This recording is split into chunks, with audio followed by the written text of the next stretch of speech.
Welcome everyone you are listening to and perhaps watching Calling the Audible. I got it right for the first time this season. That's because I am Peeze Della Reeze and I am without my colleague and aborted co-host Simon Dagenet, who is off who knows where, doing who knows what, most likely to himself. Exactly. Simon, this country don't want you, no other country wants you, so no need to come home. Stay where you're at. I'm joined by the illustrious Stefano Berardi to my right. I'm that guy. I am Stefano Berardi. I'm glad to be on the show. I'm probably going to be better than Simo, but that's for you, the viewers, to decide. Yeah. So the other option was, because we had some other options that were not able to come, guys who've been on the show more frequently, and then it just never occurred to me, hey, ask Stefano. So all day long trying to get people, I was talking to Eagle, yo, so it just might be me and you. And Eagle, who's producing the show today, I was like, okay, that sounds like it's going to be the thing is that I'm probably the least liked media member in FPF. So to have a full 45-hour long show of just my voice, I think would have had a lot of people quit the league. So later on throughout the day, I was thinking about it, and I was like, you know what? Who'd be good? Steph's been on the show. Steph kind of gets what we do here. So Stefano, thank you for subbing in today. Not a problem. I'm glad to be here. So first of all, did you catch any games this week? Yeah, I caught 6 games this week, 3 Tier 1 games. I forgot which games. But, there were 6 of them.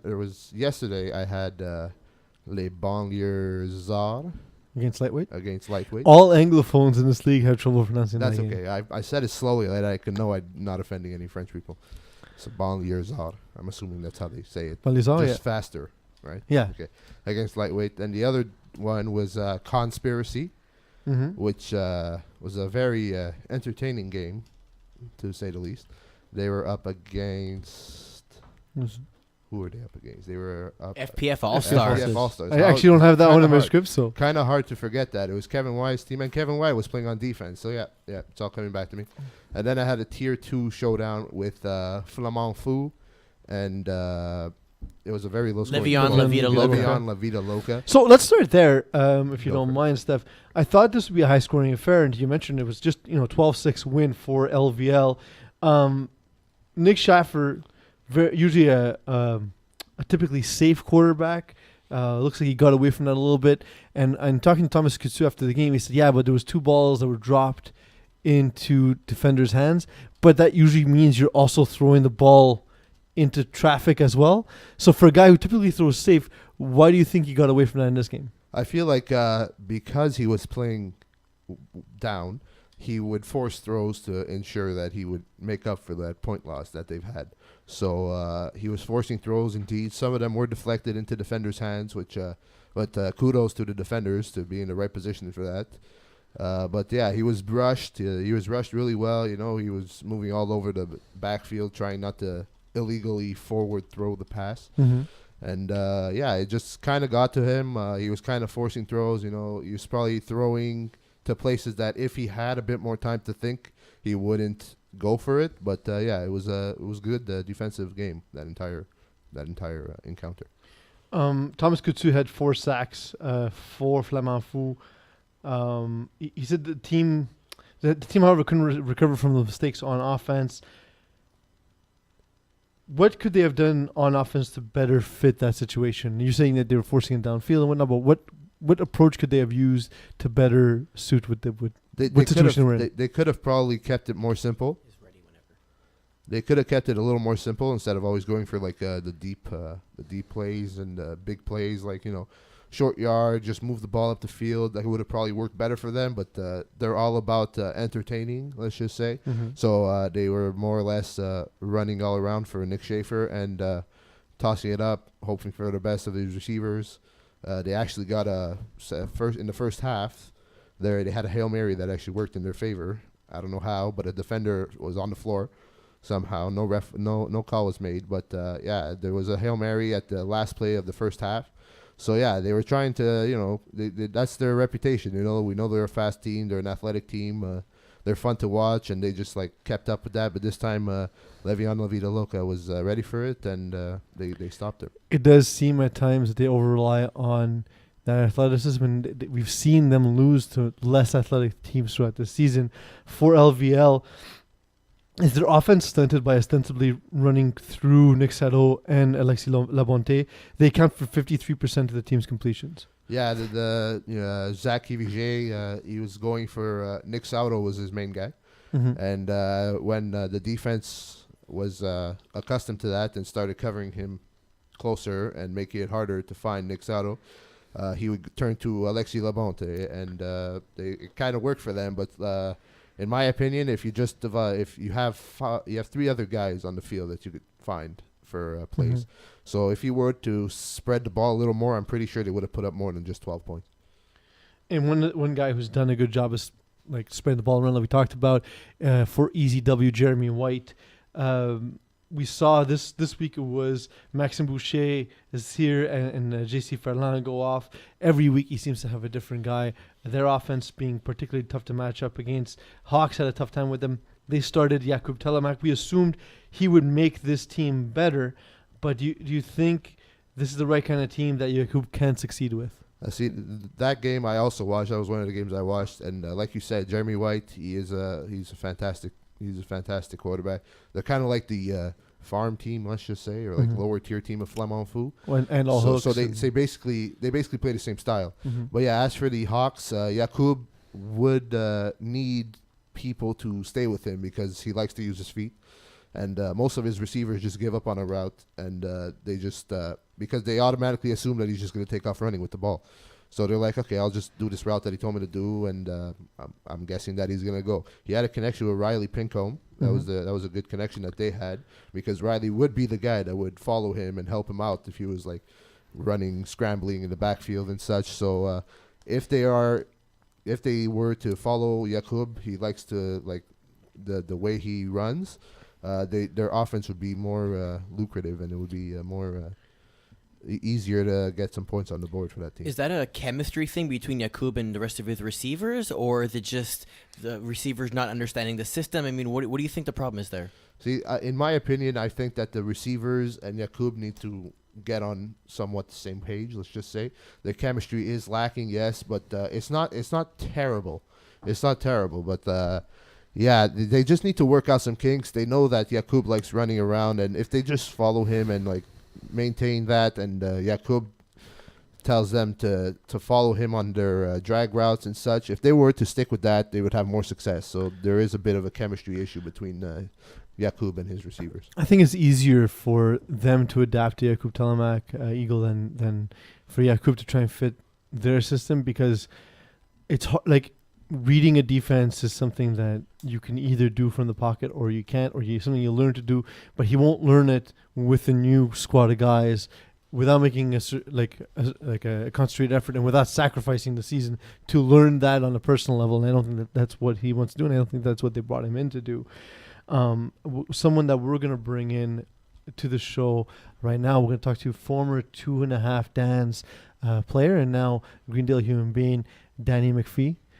Daniel James McFee, as he's listed on IMDb. We'll talk to him about some of his acting career, as well as some other exploits with and without the ladies, and of course his time in FPF and his time this season with GHB. Can you hear? Danny, are you here? Danny is not there. He's not there. Every week. Hold on. There he is. Hey, Danny, how's it going, buddy? I hear you guys. Peeze, how's it going on, man? Wonderful, man. Thanks for joining us. I'm here with Stefano and Eagle on Calling the Audible. First of all, I want to talk to you very quick about a company you've posted about. I've seen you post about on social media a bunch. Fresh MTL. They do sort of prepackaged healthy meals. I'll let you talk to the people a little bit about it because you obviously know more than I do. Tell us about your affiliation with them and what they do. Yeah, so Fresh MTL is my stepbrother's company that I'm currently invested in. And what we do is prepackaged prepared meals if you want to eat healthy or if you're on a diet and whatnot. And honestly, very quality meals. I urge people to try them. And so what's the difference, let's say, between this and like a lot of things you see with like Blue Menu or Good Food? Not big of a difference. There's a lot of meal prep companies in Montreal. The reason why we keep getting return customers is more our quality and more customer service. a lot of these menus also on these other companies, they're always maybe 5 to 10 different meals every week. We stay consistent. We have about 20 different meals we do every week, the same meals. So that when people like something, they can keep ordering it. Whereas if you're with Blue Menu or Fit Menu, sometimes their menu changes. So if you fall in love with a meal, it's not going to be there next month. So that's the problem. What you're saying is your meals are trash. Got it. Get that on the scroll, Eagle. Get that on the scroll, Eagle. So if you want to do like Taco God. Tuesday every week, that's something you can totally do with you guys. Yeah, exactly. And everything's customizable, so all the portions, yeah. Stefano's now interested now that he heard there's tacos. So now that I did you the solid and plugged Fresh MTL, now I have license to ask you whatever I want. So that's why I did it up front. We definitely will remind people before we let you go. However, firstly, like just looking at this past game, you guys lost 37-32. After week 1, you guys saw Danny Aylward throwing 7 touchdowns. You guys starting 1-0. I don't think you guys foresaw losing the next 4 games. No, we did not. I mean, I didn't play with this team last season. I know they did fairly well. Mm-hmm. They won their division for this championship. They went to Indy. They made it to the finals and apparently lost like on the last play or something. And so coming into the season, I obviously saw us being a really good team and not starting off 1-4. You know, I don't know what the problem is. I'll be honest. Well, it sounds like the problem's you if they were winning when you weren't there. Sheesh. Wow. Well, no, that's true. That's a joke we make often, and I'm kind of concerned that it is. Well, I mean, I'll reserve those judgments for a little bit later. But one of the things I noticed, Danny, is in this season, I expected, like up front, that Greendale Human Beings would be one of the best teams in the division. I thought they might be too strong for Tier 2. And now we see Danny Aylward in the 4 losses. He has a touchdown interception ratio of 2.14 to 1, which is like way below average. It's essentially that of a losing quarterback. And in his career, he has a ratio of 4 to 1. FPF, like above average quarterback play, is 3 to 1. Let's say like you're aiming for a minimum of 3 to 1. So in his career, Danny Aylward's been excellent. And this season, in the 4 losses, he has been awful. So hey, Peeze. Yeah. That's my quarterback. 100%. But I'm just listing. My quarterback. I'm just listing stats and asking, what do you think's been the issue with him this season? Like, why is it different this time around? Oh, well, honestly, I have no idea. I haven't seen his past stats or even played with him in the past as quarterback. Introducing me into the offense, I've never played receiver on the outside. I've always played snapper in the Dan's offense. And you guys know what that snapper is. It's the same 2 routes, right? Yeah. So now you're putting someone that's new to route running on the outside. And there's times where I come back in the huddle and I'm asking him, like, did I do this correctly? And he's like, no. And he's correcting me. So I think he's being patient with a new addition to his team. Now, is that why he's throwing more interceptions? I have no idea. But that's something we do have to fix. We talked about this last week, actually, in comparing, Joey Taylor's style to Danny Aylward. And, it's a similar system, but done differently. You've played with both these guys now. So for you, what's the big difference there as to, while, say, Taylor's success versus Aylward's struggles this year? That's a good question. Well, I will say this. Playing with Danny, first of all, there's more mobility at the quarterback position. So when the first or second route is not there, he's able to scramble around and look for a third or fourth read, which is really helpful in this offense. Joey, man, I don't know how successful. I don't know how Joey's done it over his career, but you know what? He wins games, and I'm not going to trash him. He's one of my best friends, and he has a very unique style, but it works.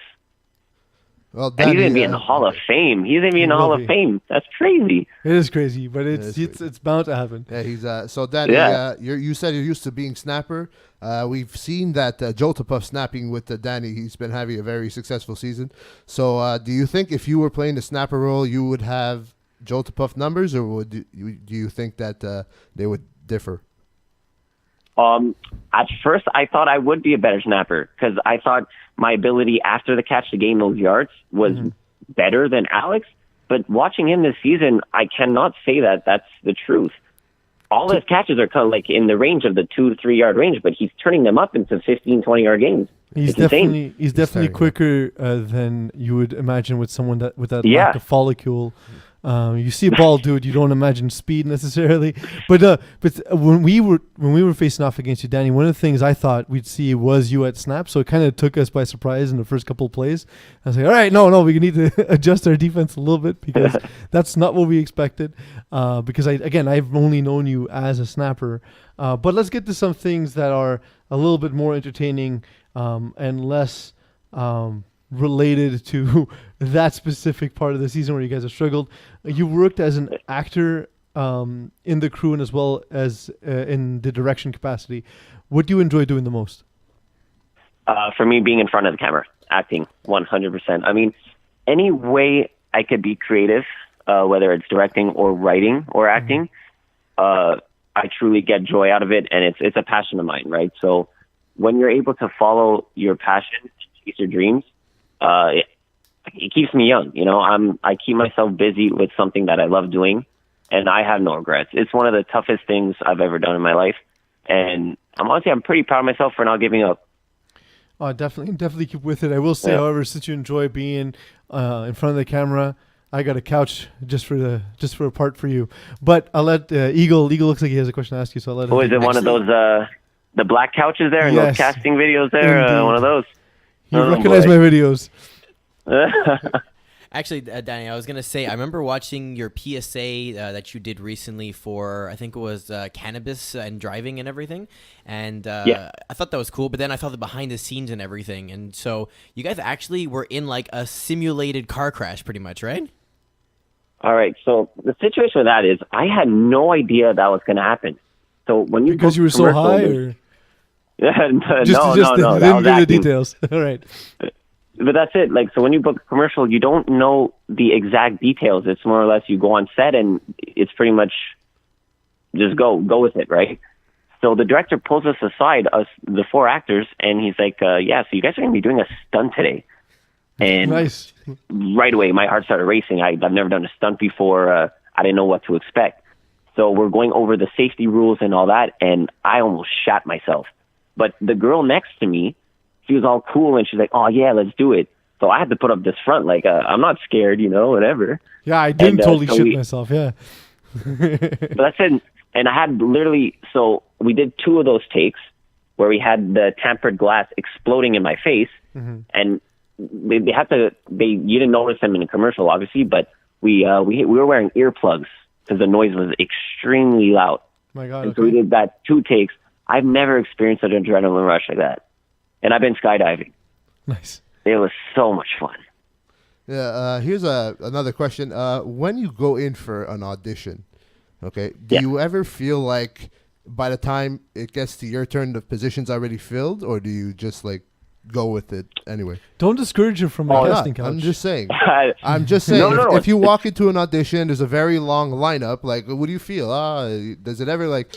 Do these thoughts ever occur that maybe the role's going to be filled by the time you get a shot, or is just that's just? Oh, of course, that happens quite often. Honestly, I'll explain you the audition process with that commercial. Actually, so when I went in, they were at last minute. They decided to do an open call, meaning you guys could have just shown up and auditioned to be in this commercial. They didn't know if they wanted to make it union or non-union, so they auditioned everybody. I went in the audition room, the waiting room. There were about 100 people. Just at that time, they were doing open calls for like 7 hours for the whole day. So going into the room, I'm like, holy shit, they're auditioning like close to 200, at least over 200 people. But you can't let that get to you, man, because you just got to remain positive and be yourself. And I went in the room, I made them laugh. I was just myself. They liked it, and that's how I booked it. So you made them laugh for a very serious commercial. All right, that's fine. That's good. It makes sense. It's an interesting strategy. They love car crashes. They do, eh? They find them enjoyable. They find them hysterical as well, I guess. It's dark humor, man. You don't get it. Dark humor, I guess. You Don't watch Death of Smoochie. You won't get it. just so you know, Danny, it may be Stefano may be able to have auditioned for that one, but I could have auditioned for any part as a. I was once an ACTRA card carrying member, so. I did not know that. Yeah. Then one time my mom told me that I had a face for podcasts, so here I am behind a microphone where I can hide my face. Well, when was this? When you were a kid, or yeah, like, in high school I used to do some extra work. Oh, okay, you're doing okay, cool. Yeah. I once did stand up, and out of a room of 20 people, I made 5 people laugh, and that just shattered my dream. So I just never went back. That makes sense. But hey, I made 5 people That's laugh, why and you some don't- people were just like. But you made 5 "This guy's people bad." laugh, exactly. Yeah, exactly. And that's why you no longer have dreams. That's it. That's why dreams are, they're overrated. But hey, Tell us about your wow. experience playing Speedo Gym in Tag You're It. Oh my God, yeah, that was fun. Do you guys know Danny? So here's an interesting thing that happened was he's the same one who did the other film, right? First Kiss Moment? Daniel Malin. So I was actually at a party. Malin, yeah. Malin, sorry. I was at a party and someone mentioned this movie to me in a local production, blah, blah, blah. And of course it's a party, so I'm blasted. And I paid no mind to it until I started prepping for the show. I was like, oh, Danny was in this movie. I should have paid more attention and maybe have gone to that screening that this person was talking to. No idea who it was. But anyway, tell us about the experience of working with Danny and Jim and Tag You're It as well as First Kiss Moment. Well, the thing is with Danny is that he's when it comes to these short projects, these short films and whatnot, and independence, it's punctuality is very hard to find, and everyone being on schedule, being on time, getting the shots done in with good quality, but also in a good amount of time, right? Not taking all day for one scene. Danny is a fucking man at that. He prepares well. Oh, am I allowed swearing? Sorry. It's it's okay. fine. Yeah. Our sponsors don't give a shit. Oh, P.S. we have perfect. no sponsors. All right. And This podcast brought to you by Fresh MTL. anyways, yeah. So he's a very professional. He's very professional at what he does. Yeah, it's great to work with him, and I can't wait to work with him again. Any ridiculous stories about things that have happened that are particularly funny and ideally embarrassing to you?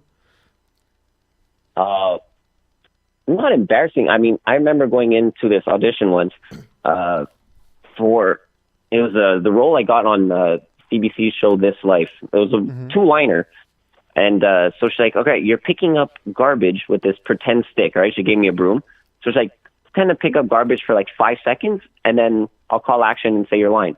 I'm like, perfect. It's not hard. So I'm pretending to pick up garbage, whatever. I do not hear her say action. So I go on for about a minute and a half, realizing I look like a fucking idiot picking up garbage for like simulating picking up garbage for a minute and a half. And I'm like, all right, you know what? I'm just going to say my line. And then she's like, yeah, that was really well done. Wow, I really truly believe you were picking up garbage. And little did I know, I had no idea she said action. Yeah. So you know what? Sometimes some accidents are good accidents for sure. And Hey, then Danny, I booked the part. So yeah. If I were to tell you that I'm running an audition 8 o'clock on Wednesday somewhere very far away from Brossard, would you go? Oh, that sounds sketchy as shit. I'm not gonna lie. I'd have to know more details. Well, it's because Lockdown's playing GHB this week, so I want to get you as far away from the game as I can. Oh, is that okay? I don't know who that is, but no, I'm there, man. I'm Well, there. I will say you guys are getting your second win this week because you're playing Lockdown. Everyone beats Lockdown, so I will Are say they bad? Yeah, they're terrible. I mean, it has me on the team, so. If you thought One Speed Power was terrible, you'll be pleasantly Alex, you're on the surprised. team? Yeah. Oh, okay, nice, man. Oh, Yeah, see you Wednesday then. Yeah, indeed. You're going to So- see all of his zero defensive skills. So, Danny, do you think GHB, Greendale Human Beings, will fail upwards by ending up in a lower bracket for the playoffs? And have you guys been tanking games all along? What? Feeling upwards? Yeah, What does so that like, mean? so if How do you you fail lose, upwards? because if you end up in the bottom, and we'll talk about this later in the So show. like of you're course. sucking on purpose Oh. to be better when it matters. So teams will be relegated. the worst teams are relegated into a lower tier, essentially. Yeah, I found that out yesterday that we're for sure making playoffs, which is awesome. Like Yeah. even if you win or lose, that's pretty cool. But no, we're not tanking. I mean, you play to win, as that coach said. You know, you play to win the game, right? You don't throw football games. We've been in some really close games and some heartbreaking losses this season. So no, we're definitely not throwing games. I can And, I can tell you that like having played against you guys and like the intensity like in the game, I can say for a fact these guys are not throwing games. They're not. Just a weird season It for just these doesn't guys. happen for them. I've seen a Yeah. couple of their games, and it's just something goes wrong, and they end up with the loss. Yeah. Man, Speaking, it's a game of inches. Yesterday, oh man, sorry, there's like 5 plays left. We're down 5. Seguin throws this perfect deep ball, and I'm running under it, and I take a second to adjust to see where the ball is, and it was a fingertip away from being a game-winning touchdown. But it's just those little things, right? yeah, that's how it goes. Man. Heartbreaking. Has Danny Aylward realized now that he has more than just 3 receivers in you, Brendan Aylward, and Alex Joltepuff? Because I noticed he has been starting to spread the ball around, where he actually 4 weeks into the season had not hit another receiver. Really? Yes, it was bizarre. Oh shit. And I can say in our game, the other 2 receivers were not targeted. Okay, well, the thing is that, especially with me, Alex, and Brandon, he's had a lot of chemistry with us because he's been playing with us for over the years. I mean, Brandon, for sure, he has great connection with. He's his brother. I've been very close friends with Seguin since grade 2.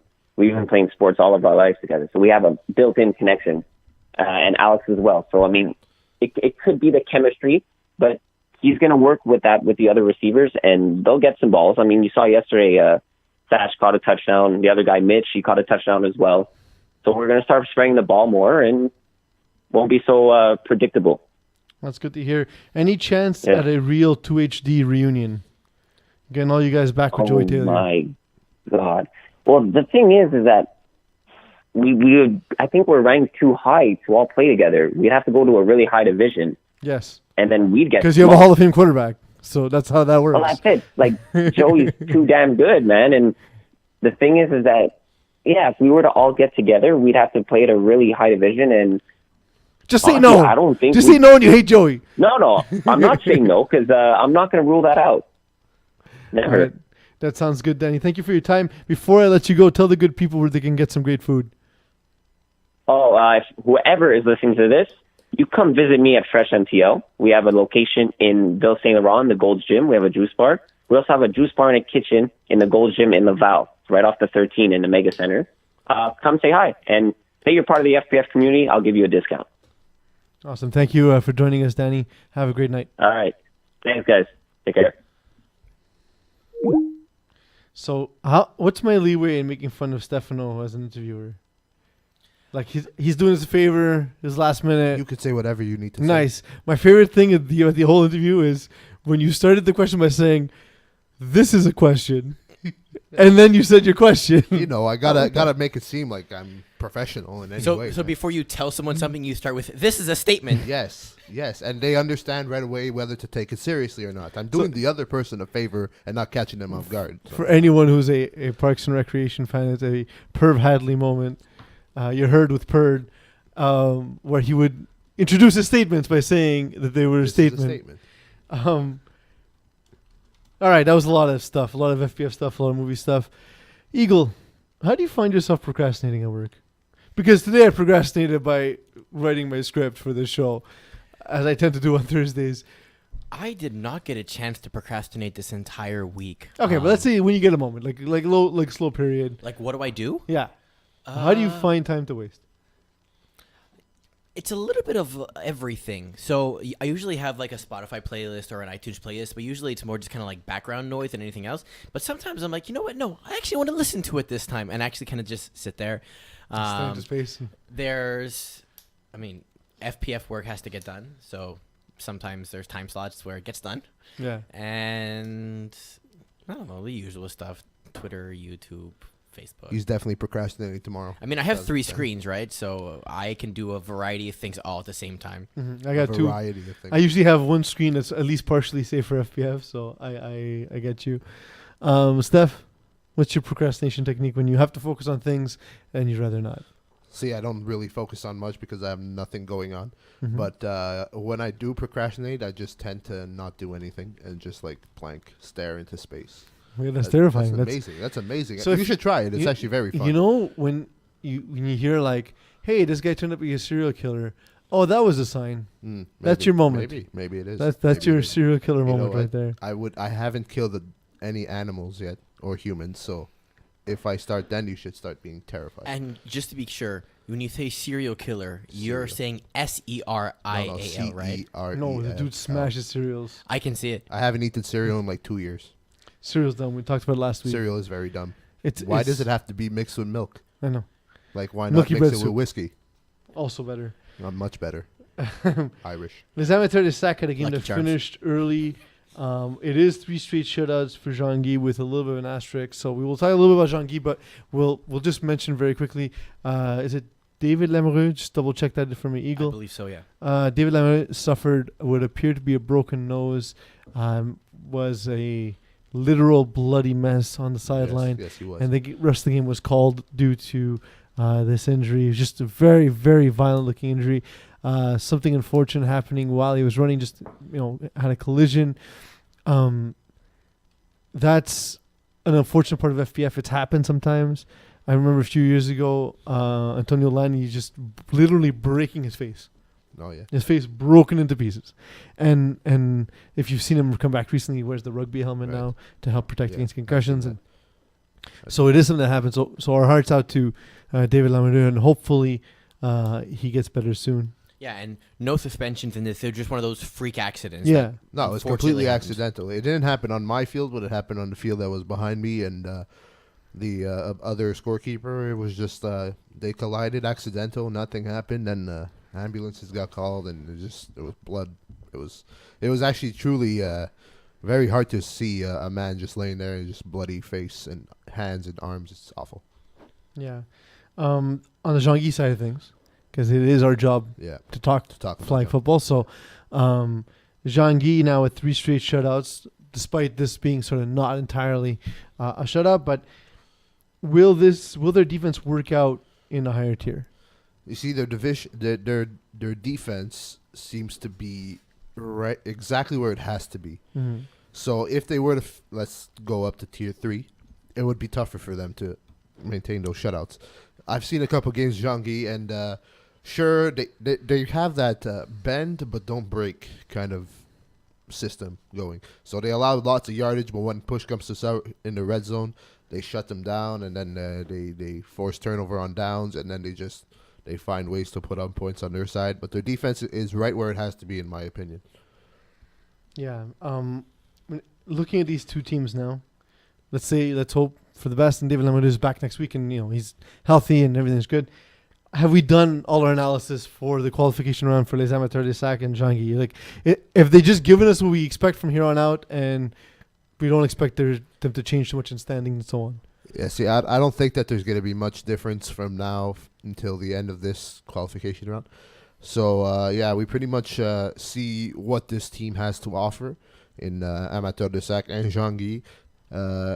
Offense, a bit of a struggle for Amateur de Sacs, but it's a tough game. It's tough to in the heat of the moment. It's tough to find openings. The other team comes prepared, and yeah, we basically know what these teams are offering us, and I don't think there's going to be much change. Although I will say that although we've been praising the Jean-Guy defense for 3 shutouts in a row, I mean, they played Llama's Pajamas, who have scored, and I'm going to list out the points for in the last games, okay? So first game, Teen Stars, so it doesn't really count. Then 13 points, 14 points, none. 6 points, 13 points. That's Llama's Pajamas. Mm-hmm. Then Amateur de Sac, 30 in their first game. Nice. Then 7, 18, 13, 15, and then the shutout this week. Granted, under the conditions. Yeah. And then the other team, Bud Knights, 12 points week 1, 21 week 2, 14 week 3, 24-0 with a shutout for week 5, and then 27 this week. So you look at their opponents, they're not putting up heavy numbers on that either. So yeah, sure, the Jean-Guy defense might be good, but I think it's also those other teams, their offense just can't get the ball in the end zone. Well, that's why I'm saying that's why I said that I think this is exactly where they need to be, because the teams they have played when they've shut them out are not very offensive teams. They struggle offensively, and like I said, if they were to go into a higher tier, it'll be harder for them to put up these shutouts. They'll probably even get more points than not end up victorious. Yeah. You know, it's just tougher. They're in the perfect spot for that defense right now. And next week they have Raw Sauce again, 14, 27, 6, 21, 16. So not super high on those points.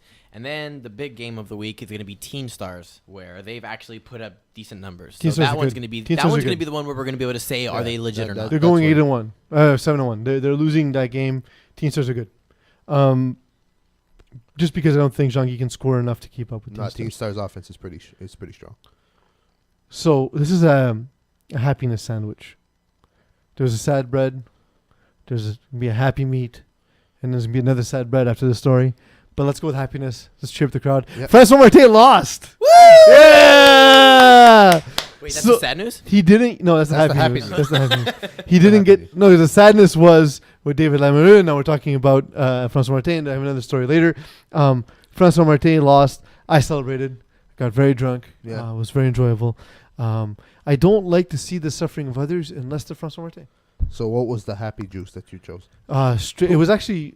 It was Thanksgiving week. We opened a bottle of Hennessy, and now there's no more What, Hennessy. Hennessy. Yeah. Wow. That's some high-end liquor right there. I highly recommend that. going to Maine to buy alcohol because my God, Going to there's Maine. no laws there. In Maine? Yeah. I see duty-free is pretty much New the same, Hampshire. No. Well, see, Oh yeah, it that's was New Hampshire. My mistake, New Hampshire. My mistake. See, I haven't been to Maine. Legally. It's not Maine. It was New Well, Hampshire. legally. Like I was like 15. You were in a trunk, I or- wasn't a legal age to drink. I haven't You been were to New kidnapped? Maybe. No, I was not. I just I wasn't there. Are your when- parents actually your parents? My parents are my parents, and they are fine. And my dad's probably watching the Habs game right now. Yeah. I don't know what the score is, and my mom is at a show. You have intimate knowledge of your captors. I mean, Stockholm Yeah, syndrome. exactly. You know, it's you kind of get an infection with the Stockholm syndrome. But yeah, we were talking about Francois Martin, right? I didn't watch the game per se, but every time I've seen him, it looks like he could just connect with like everybody. But Well, seems he's like, got a better team yeah, than he's almost got a everyone in the very division. strong And team. this was one of the ones where I felt. Junkyard Dog is a good team. Yeah, and Junkyard Dogs this is a isn't very even good as team. strong a Junkyard Dogs team as we saw in the That's spring. true. That's true. This is They a actually weaker lost a version, big player. but a team still talented nonetheless. Do you think this? What do you think this means for Junkyard Dogs, and what do you think this means for Diablos, or is this just a thing that happens when two top teams collide? Nah, this is what it is when it's two top teams colliding, because the defense that Junkyard Dogs showed Francois Martin was something that he wasn't used to yet. Mhm. They had the rusher Safakis, who's ridiculously fast, and Rob White, FPF's own Rob White, leading that defense to a very good victory against a Rob very White's an strong- underrated player. Underrated, yeah. I mean, like he you see him, you don't think that he has much knowledge of the sport, but when he gets on the field, he has like a different fire, and it's just like he tells his players where to go, and he's the safety, and everything goes through him, and it connected, and he knew what Francois Martin offered, and they just shut it down. And Francois Martin was like playing from behind, and then he was trying to force throws, and then that's how he buried himself more and more, and that's how Junkyard Dogs came up victorious. So we'll take a bit of a sad turn now that we made fun of Francois Martin. We're all happy that he didn't get to choose himself as quarterback of the week for the first time this season. Woo! Yeah, it was kind of awesome. 2 weeks ago, we were supposed to mention last week's show, and the show kind of got away from us. There was a passing of a fellow FPFer, player who played in the league a little while ago, man by the name of Mike Stagg. He played with a lot of the guys I know from sort of Moose / 6+R / Supply and Command, like that whole family of teams. I never played with him personally. He was just known to be a guy who ran a lot of plays at a system with a lot of quick outs and hooks, and he would fire the ball unimaginably hard, and so he was known for that.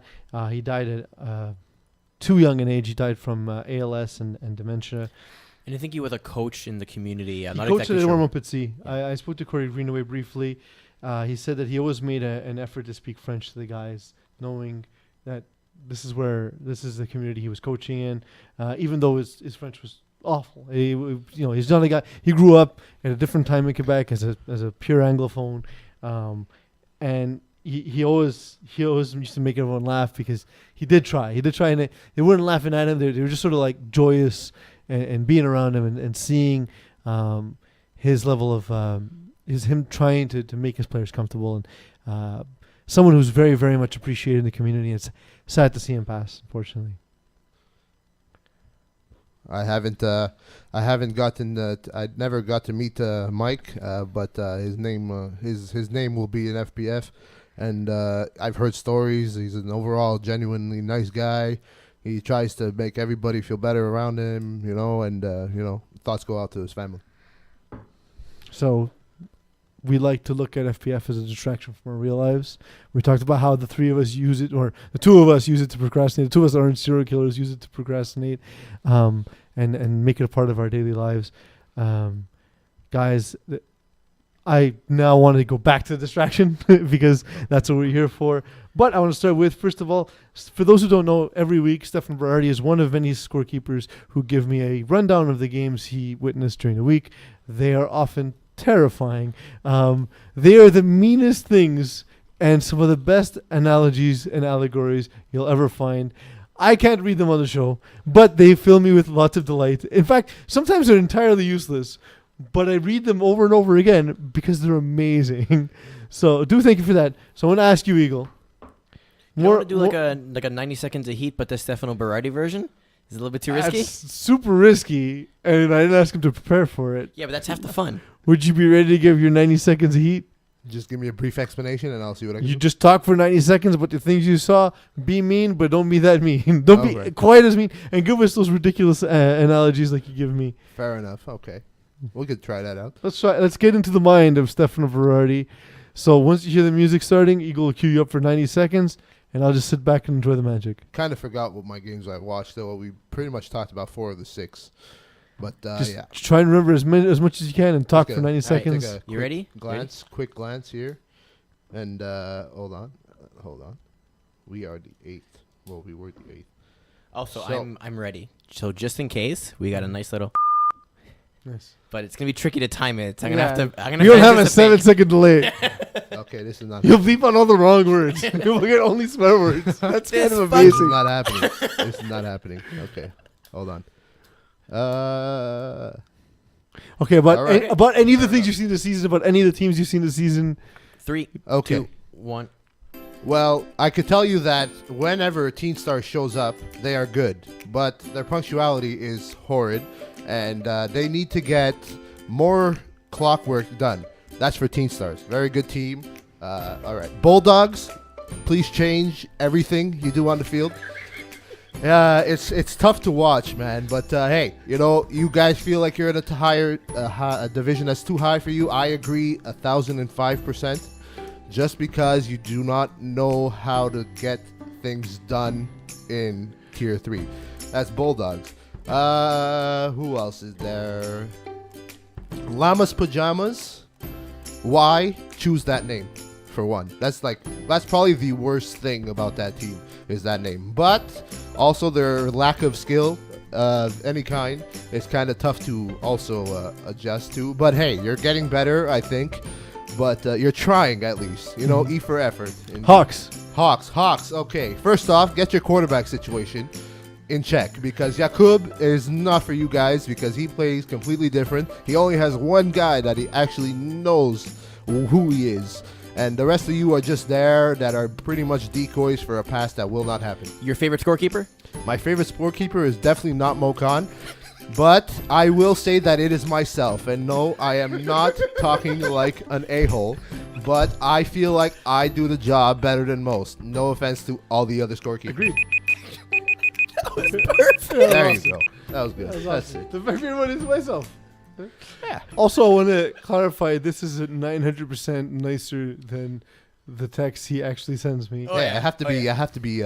Kind I of actually, in our pre-show, like rundown before we get on the air, I actually read them to the guys, and You we should. die of laughter. I'm glad. Before we start the show. I am glad I provide you with laughter of the facts that are torture on the field. Speaking of torture on the field, okay. you saw lightweight, I did, but you didn't see them with Simon Dagenet, so you're spared of torture. No. Oh yeah, I did. I was spared of torture because Simon Dagenet is definitely horrible at quarterbacking. We do joke around. Yeah. That said, with him at the time, we saw Francois Raymond replace him, and for a long time, we would have said, that's an upgrade. Simon used to always say, my backups are better than me. He's not wrong. But I would say, so like here, I was going to say, can we safely say at this point Simon has surpassed a lot of guys like Francois Raymond, or do you still think Francois is better? And I still think that Francois is better. It's just, he just came into this game. I was there. He came into the game not really knowing much of his players, and he knew Corey Kennedy. Obviously, they had a good connection. But see, the thing that Francois does better than Simon is actually move.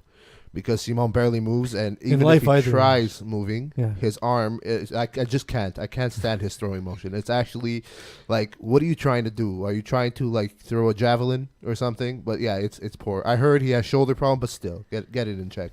But go for one massage. Go for one massage You'll at be least. good. Like you'll be much better. But Francois Wayman is a good player that could fill in and. Put up the points for the offense, but they played a team that was ready to play. They played against a team that was ready to come out and you didn't got so scared of lose their their shit. name. You got so scared to say their name. Banlieusards. There we go. I forgot who they played first. That's why. But then it's Banlieusards. Well, yeah, if these guys don't lose their shit entirely on the field, they are actually a good team. But it doesn't take much for them to just go off. But so doesn't that surprise you for a group of guys who Division 1, Division 2, that they can't keep their cool? So you've seen, for example, D-Boys. Montreal's Finest, all these teams who are top tier teams who, they talk a lot whenever, but when it comes down to the game, they focus, they settle in, they focus. It seems like Les Banlieusards just lose their minds as soon as things don't go their way. See, the thing with FPF All-Stars or Montreal's Finest or whatever, they are probably the calmest team in Tier 1. They do like to trash talk, but on a very subtle level that just pisses off the opposing team, like this week when they played Conspiracy. They were just saying, these drops, how'd you drop that? Stuff like that. Very subtle, just like one-liners, and then it just got to one of the receivers, and he just lost his head at the end of the game. So all those passive aggressive comments. So you're saying it's a team. They get away with it. It's a team basically built around my mother and her communication skills. That's fun fact about your mother. Nothing sexual, I promise. She was the principal when I was in elementary school. It was very weird, and I found that out last year. She predicted that the height of your achievements would be guest co-hosting on my podcast. I feel like that's a bigger prediction than in high school, because in high school, I think that she just thought I would become a goon. Because I was a big guy that was always around the kids that liked to fight but never fought. But she thought I would take that curve into being a douche. All right. Yeah. So, I prefer the FPF co-hosting. Given his last 2 seasons with S Club Legion, and that was more recently, the previous season before that was with the Express in 2015, are Les Banlieusards underutilizing Simon Charbonneau-Campo? 1,000%. And I'm going to tell you why. Santomo, he likes to connect with his brother, David, all the time. That's pretty much his first guy to go. And if it's not David, he always turns to his snapper, JF Marquis. Mm-hmm. There's like 3 JF Marquis, I think, in the league. But if I say his full name, people get confused. But this is the best one. The best one. The one that plays Tier 1. Yeah. Then Division 1. Those are his 2 targets. But like Charbonneau, what's his Charbonneau-Campo or something like that? Charbonneau-Campo, yeah, that's what it is. He is tall. He's very tall. And there was a couple plays that he made in yesterday's game that just, I was there and I was like, why doesn't he try and connect with him more? And then towards the end of the game, when they were up by 6 to, like final nail in the coffin, they were going for Charbonneau and Campo.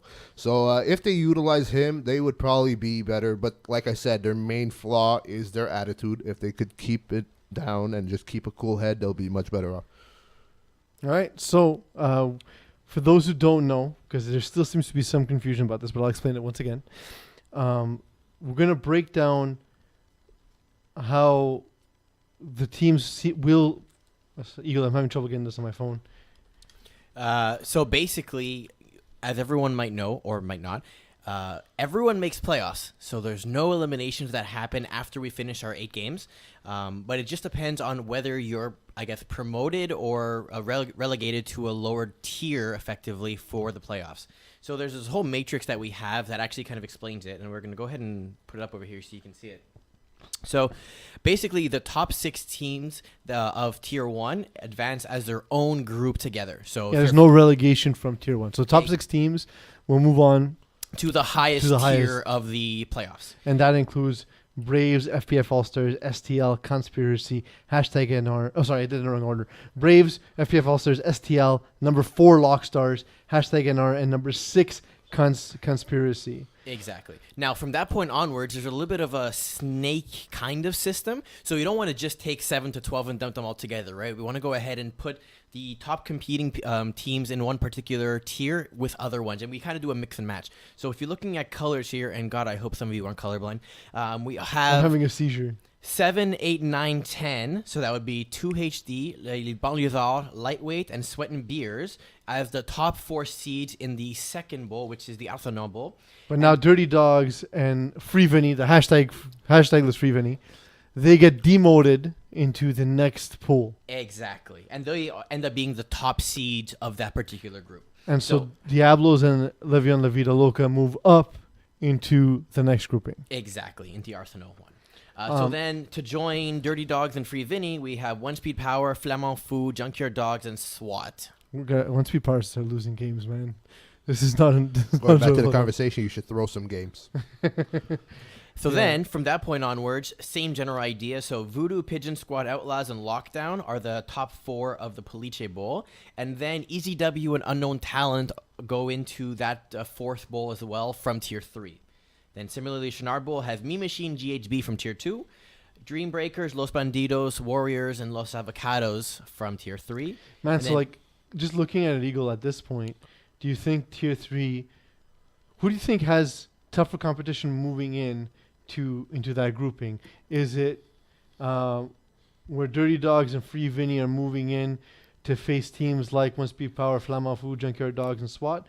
Or Mean Machine and GHB going down to face teams like Dream Breakers, Warriors, Avocados, and Los Bandidos? What do you think the tougher break is so far? I see Me Machine and GHB. They're strong teams, I would say. You know, a game goes one way or another, or they're trying to get their rhythm, or they've just had a couple of bad ones. I can totally see them doing well against Tier 3 teams. Whereas Dirty Dogs and Free Vinny, if you place them against OSP, Flamants, Fous, Junkyard Dog, SWAT, those aren't gimme games. Those are going to be serious games. I can think of one of them that's a gimme game. Yeah, but I think there's good matchups there and everything. Even if you look at like Diablos and Levion versus Lightweight, Banlieusards, 2HD, Sweat and Beers, that's going to be fair matchups as well. So I'm not so concerned. All right. So where were we now? So now we have Supernovas, Grabuge, Broken Ankles, and X-Men in the Rosti Banabla Bowl. and Jean-Guy and Bruins joined them from Tier 4. Then Hawks, Bulldogs, Tier 3. Then Rossos, MacDo, Trojans, and Teen Stars in the Keyshawn Thompson Bowl.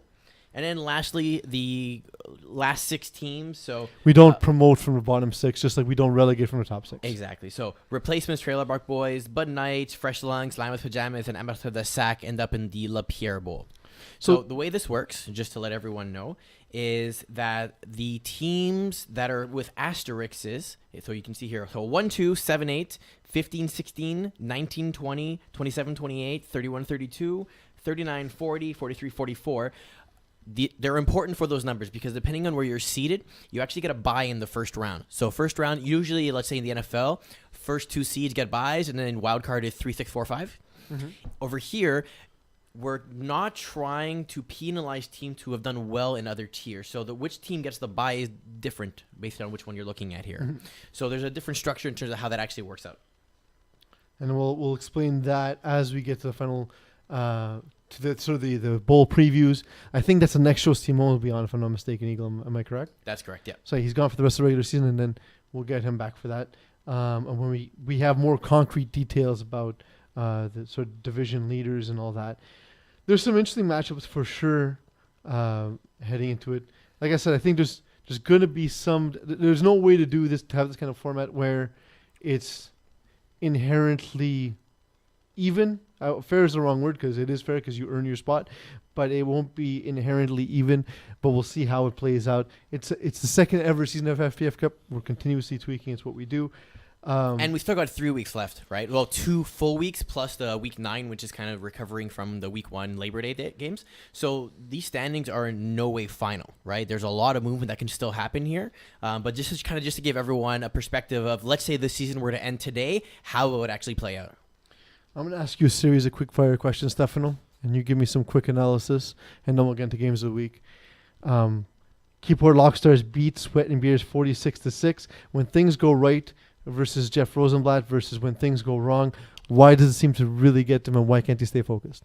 Well, see, Jeff Rosenblatt thrives against weaker teams in that division. Now, in this case, they played Sweat and Beers, which is They also beat Conspiracy, though. They did. That was probably a sign that they probably got into the head of Dan, and Dan made probably some mistakes, and they just took advantage. The defense there helps Jeff Rosenblatt a lot for sure.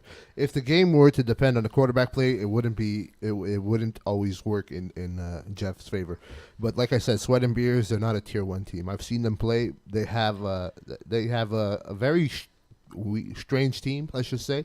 Got guys that could play tier 1, but then you have a bunch of guys that should be in like tier 3. So like their balance is in my opinion tier 2. Eagle, let me ask you a quick question. Mhm. Robbie Robinson throwing for what was essentially a bad Division D team in the spring. They shoot up to tier 1 because of it.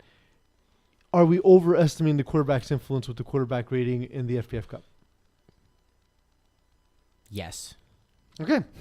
That's a Wow, quick answer. Great answer. Something Well, no, to it's think because about. I mean, even if the regular season and everything, we force teams with higher quarterback ratings to kind of play up and everything. And the idea is you're playing with people of your talent. But if you're playing with a bunch of your friends and everything, right, who, you know, it's been fun or whatever, and you just happen to be the athletic one of the group, and trust me, I'm not, but I have friends that are. So I'm kind of like the dead weight, let's call it, that gets dragged along for these teams. So suddenly they have to play tier 2 or tier 3, and I'm like, well, I can't keep up. Like, there's no way size or speed or skill you can get there. So either you have to play with your friends because they can't play with you, or you can't play with them. Like, it's kind of like that weird thing. So yeah, I think it's a little bit of an influence. The other way of looking at it is if you have a high QB rating, you have to build a team to win with, right? If you're going to play for fun, then does it really matter?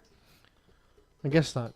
But I don't. But we also didn't tell teams how they would be broken into tiers at the But time. we of didn't know registration. either. Of course, because we don't know how many teams. And That's we why did it's look- different from a season. That's why I think that we weighted differently.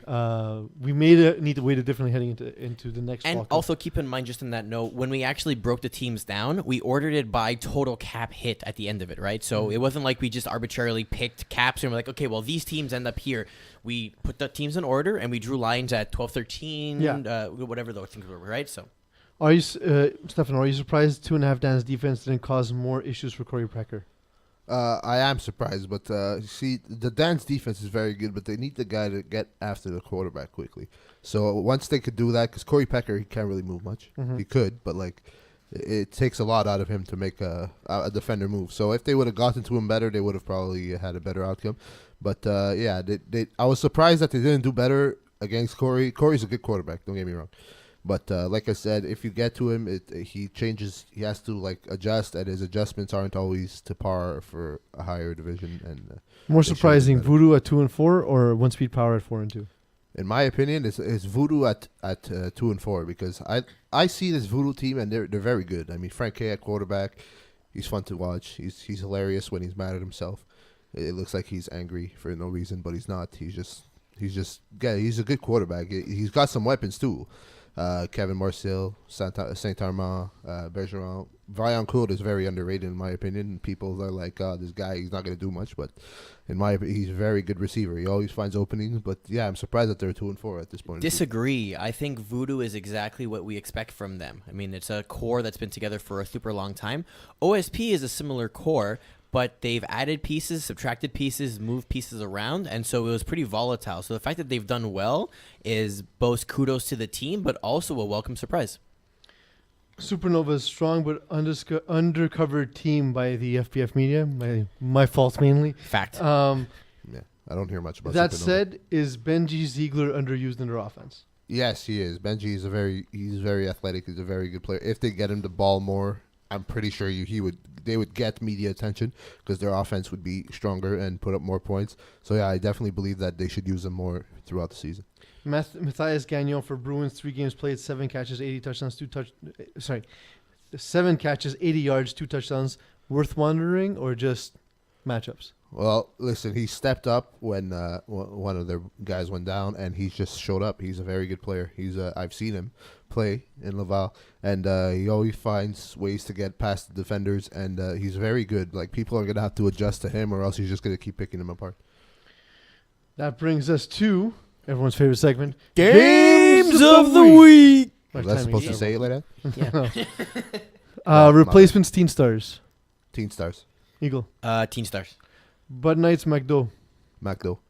Macdo. Trailer Park Boys, Bruins. Bruins. Yeah, Bruins. Llamas, Pajamas, Fresh Lungs. Fresh Lungs. Fresh Lungs. Trojans, Amateur de Sac. Trojans. Trojans. Rossas, Jangi. Ooh. Jean-Guy. No, I think Not even a question. Rossas is going to break that defense. No. Yeah, Yeah, I was talking about. Never doubt the William Plants. Plant. All right. Never doubt the Plant. Let's hope so. And tier 3 unknown talent take on Los Bandidos in probably the best game of the weekend. Unknown the Talent week. is a very great team. I'm going to go with Unknown Talent. I love watching that team play. Grabuge, Dreambreakers. Dream Breakers. Dream Breakers. Supernovas versus the Hawks. Supernovas. The Hawks need work. Not a lot of disparity between you guys. Bulldogs, Broken Ankles. We know you're not a big Bulldogs. Bulldogs. I'm not a big Bulldogs fan, and they know it. I tell them all the time, all the games I watch them, broken ankles are winning. It's got to be Broken Ankles. X-Men, Los Avocados. Los Avocados are going to win. I'm going to predict a tie on this one only because every time I've picked X-Men, they've lost. And every time I picked Los Avocados, they've lost. So screw you guys. You're going to try and fuck me over with a tie. Avocados are winning. Le'Veon, La Vida Loca, One Speed Power. You forgot ECW Warriors. Oh, ECW Warriors. ECW. Easy W because Warriors are going to lose their shit. Le'Veon, La Vida Loca, One Speed Power. Le'Veon La Vida Loca. I hate that team name, by the way. Who's your rusher? Danitard. That Le'Veon. guy's a star. That guy is a star in the Le'Veon La Vida Loca. He's been a rusher all season, by the He's way. a star. He missed a game. Yeah, He but- missed You can't that one tell game. by the That zero to one the sack game. column. That one game I watched, he was not there, unfortunately. I Yeah, wanted this to watch him. game. wanted to watch I'm him. going to go with Le'Veon. All right. Mean Machine, Junkyard Dogs. Junkyard Dogs. Junkyard Dogs. Big win. Continue. SWAT, Pigeon Squad. SWAT. Pigeon Squad's going to win that game. No. Lockdown, Greendale Human Beings. GHB. Yeah. Green Hill Human Being. I agree. Yeah. Outlaws, Voodoo. Outlaws. Outlaws. Diablos, Les Flamants Fous. Ooh, that's a good game. That is a good game. I'm going to say Diablo's going to bounce back. Anytime. You want to go so bad against from somewhere. I really want to pick Flamand Fou, but the Would you? thing is, the Diablos defense is good against what they do. Mm-hmm. They're going to play cover 3 the entire game. Yeah. I And know. force him to throw hooks, which he doesn't want to do. But in a way, I think that actually might be the way to beat the Diablos. It is, but you need to stay disciplined and throw the sideline hook the entire game. Yeah. Yeah. Look at you guys. I'm going to pick Diablos, but I feel dirty doing it. Yo, Tom Couture, Nick Schaefer, we just told you.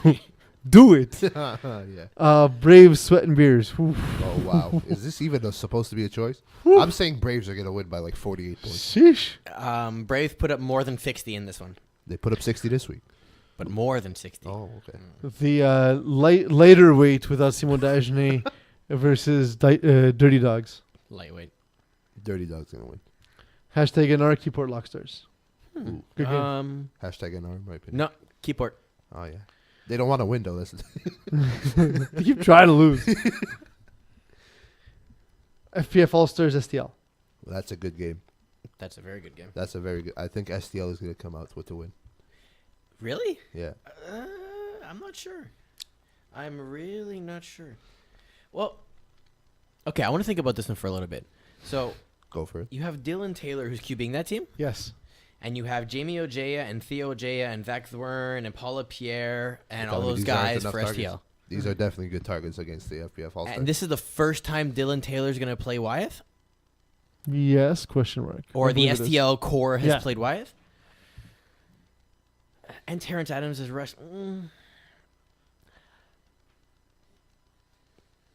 This is a good game. I think it'll be closer than it first appears. Yeah. It is. a But good I game. think FPF All Stars win it. Yeah. That's what I think too. If it's an offensive showdown, FPF All-Stars. But I think that they're going to find ways to shut them. Theo is going to find a way to help his team shut down Kevin. Yeah, because I don't think the FPF All Stars defense is going to be able to do much against that receiving core and everything, right? I feel like And- Theo has played Kevin a lot.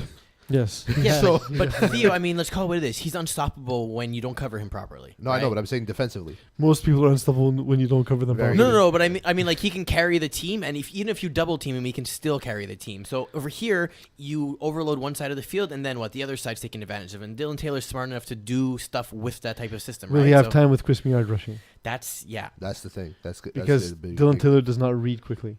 That's true. He's still developing, and it's not no shame. It's hard to, I'm not to play changing this my level. pick, but yeah, these are all very good points. Yeah. I'm not changing my pick. These are good points. I will listen to them and not adapt despite new information. When I say something, it stays. Okay. I'm gonna go with all stars, but honestly, I'm not confident. I'm not, It's going to be a very. and good I don't game. say that very often when it When is comes that to game? finest and that core. When's that game? That game is Tuesday in Machine. I'm not even going to be there. Goddamn. Conspiracy, Freeveny. Ooh. Hashtag or not? No, never. And it's pronounced oddly because it's two words together, so Freeveny. Friveny. The Friveny. Friveny? I'm gonna go conspiracy. The hashtag makes such a difference in that team name, though. Wow. I know, it sucks that they Hashtag lost it, Free though. Vinny sounds so good, and Friveny is just Friveny awful. is just dumb. like Friveny. Dumb name. Like why? Like why? Dumb Friveny. I'm gonna I'm gonna say change the V to lowercase. Well, they'll probably go and change your name to hashtag Alex Dacqua. free hashtag Vinny. That's it. Yeah. No, I'm gonna say conspiracy is gonna win this game. 2HD, Les Banlieusards. 2HD. The 2HD. Banlieusards are gonna lose. I think their mind. 2HD will make them lose their minds. Yeah, I just said that. Oh, All right, sorry. Peeze. I'm, It's okay. I I'm forgive not you. listening to you. I am a very forgiving person. Apparently. I said Banlieusards are gonna lose their mind, and 2HD is gonna take advantage. That's exactly I think will happen as well. Fact. And it'll probably be the opposite. 2HD will Yeah, probably lose by 40 exactly. points And it's because okay. we just But because it's we okay. said it. Just because it's two fat guys saying it. All right. Final thoughts. Well, when you get burnt, always remember to use polysporin. But Or like, unless it's sunburn, in As which you case could aloe say- vera. No, I'm talking about my situation. I got burned on my lip. Oh, I thought it was herpes. When you bite, no, it's not herpes. I haven't had contact in a while, but whatever. Anyways, with herpes? no, with No, sorry. I know you said people. contact in a while, but I thought it was contact in the wild.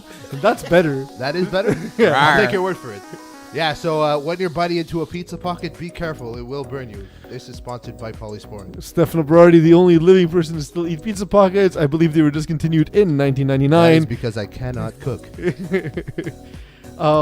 Eagle, final thoughts. Did any of you go watch Venom this last weekend? Oh, that was one of my topics. Was Eagle's gonna bash a movie he didn't see? So yeah, it was one of the wait, topics. I so remember that. the reviews I'm were getting terrible. mixed reviews. Everyone says don't go watch it. They make $200 million in their opening weekend. How stupid is that? I don't understand people. People were See, mad. I don't understand people that trust reviewers. People were mad because the build-up was too slow. It took too long for him to turn Also, into they that. told the story.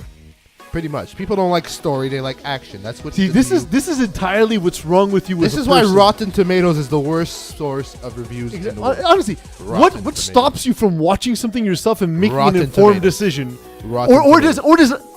does having more information in some way make you less informative? You're a comic book fan. You Yeah. know what it's like to Exactly, watch a and movie and I'll you're still- like, why aren't you representing my character First properly? of all, I'm not going to be a slave to the source material. Because people could tell new stories. I don't want to read the same old shit. I don't want to see Martha's goddamn pearls hitting the goddamn ground again. We all know how Bruce Wayne's parents died. Tell a different story. So I'm okay with being a different story. Second of all, because I'm a real comic book fan, I'll actually check it out and I'll make an informed opinion because I'm smarter than you, Ooh. I'm more attractive than you, Look at that. and more analytical. Analytical. Let's just make that. Actually, no. Analytical word of the day. I have a second thing to go on. All right. So So there'll be- second final thought. My going for two. My second thought is FPF games on Thanksgiving. The fuck, we got what we deserved with a That close was complex. a shit show. Also, a shit show. Also by FPF rescheduling the games for the same day at a different I complex. was there that whole time. I had to stay. It was a disaster. People were coming in saying, "What the hell's going on?" That people tell Unmitigated me I disaster. can't go. Terrible. It was awful, awful. Come on. People leaving their. First of all, you force people to leave their families on a holiday to go to a field that's closed to then reschedule them to play the same night even further later than where they and originally further. went. Yeah.